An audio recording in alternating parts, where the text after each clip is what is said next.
The SBGN005 has been one of Grand Seiko's most popular pieces for years. People have loved the comfortable case, steel GMT bezel, fascinating dial color, bang for your buck value, and most importantly, the overall functionality of this piece as a daily wear, which is easily bolstered or hindered by its 9F quartz movement depending on who you talk to.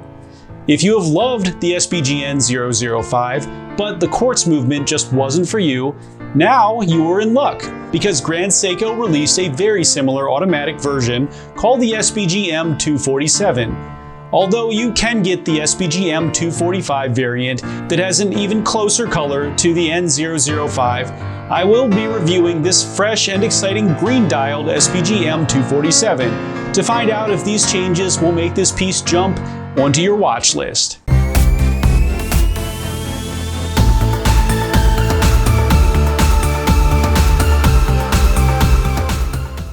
What's up everyone, it's Chris with the Little Treasury channel. Welcome back. This is where we bring you awesome watch content at least once a week. And if you haven't already, please make sure to smash that subscribe button and hit the notification bell to be alerted as soon as we upload. I'm from Little Treasury Jewelers, which is located in Gambrills, Maryland. And it's where you go when you're in the know. As always, the watches that I review are for sale and can be purchased, so please see the description below to contact us. If you're just joining us, I'll go over the watch's detailed measurements and features, and then I'll offer my humble opinion at the end. In our last video, we reviewed the brand new Grand Seiko SBGA463 and compared it to its predecessor, the SBGA231, to find out if you should be comfortable getting the new piece over the old. I recommend checking this one out if the 231 has ever been of interest to you before. Wrist check time. Grand Seiko video means I'm wearing my Grand Seiko Snowflake SBGA211 again. I wear and wear and wear it, but it doesn't really get old since it's always going to be classic in my books. Now tell me which watch you're wearing while you're watching the video and make sure to tell me why. Now let's get on to the features. I'll be comparing the SBGM247 to the SBGN005 and will only mention the differences as we go, with this review being focused mainly on the SBGM247 as our subject.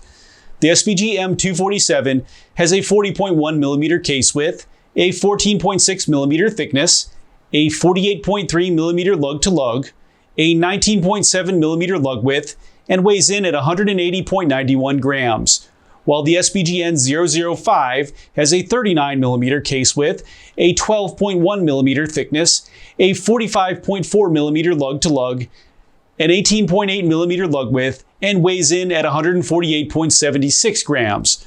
The case is stainless steel on both and has a large area of matte finish on the top of the lugs with Zaratsu finish at the edges on the 247, while the 005 has a larger, more angular area of Zaratsu finish along the edges and matte finish towards the inside of the lugs. The sides of the 247's case are Zaratsu finished, while the 005 is matte finished, with the screw-down crown at the 4 position on the 247, while the screw-down crown is at the 3 position on the 005, with a crown protector surrounding it.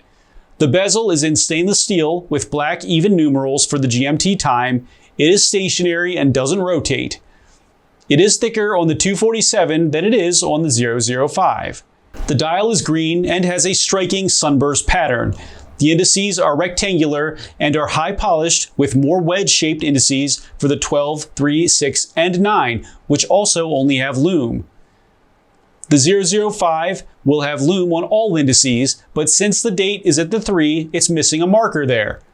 The chapter ring on the 247 is in green for the nighttime hours, with white odd numerals that show the missing numbers from the bezel, and a pip at the 24, with the opposite section in white and black numerals for the daytime hours. The 005 has no pip at the 24 mark and also has no numerals at all on the chapter ring, and instead has small wedge markers that line up with the bezel.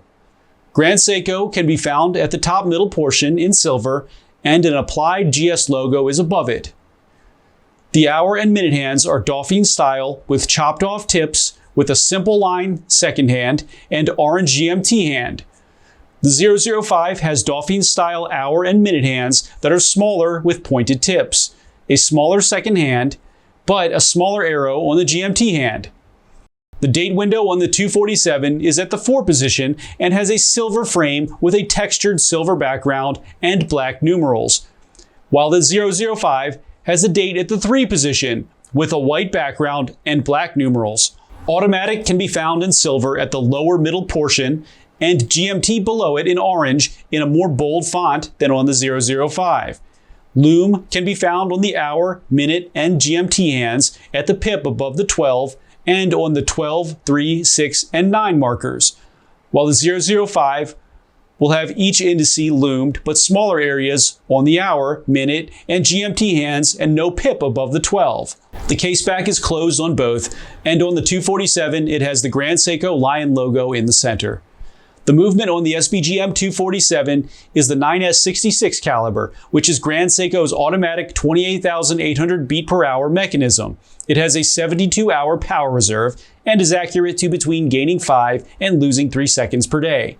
The SBGN005, as we know, is a 9F86 quartz and has an accuracy of 10 seconds per year.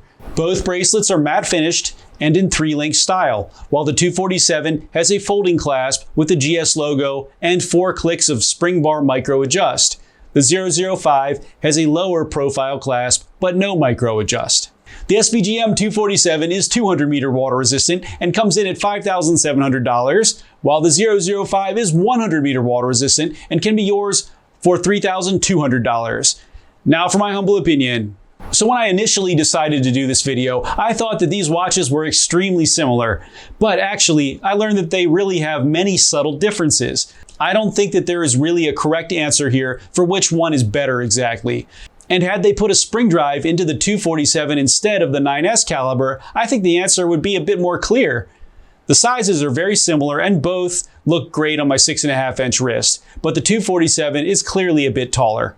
The crown position at the 4 does change the style of the 247 a bit and makes it feel a little bit more like a diver to me, especially with the 200 meter water resistance, and it gives it that more rugged feel.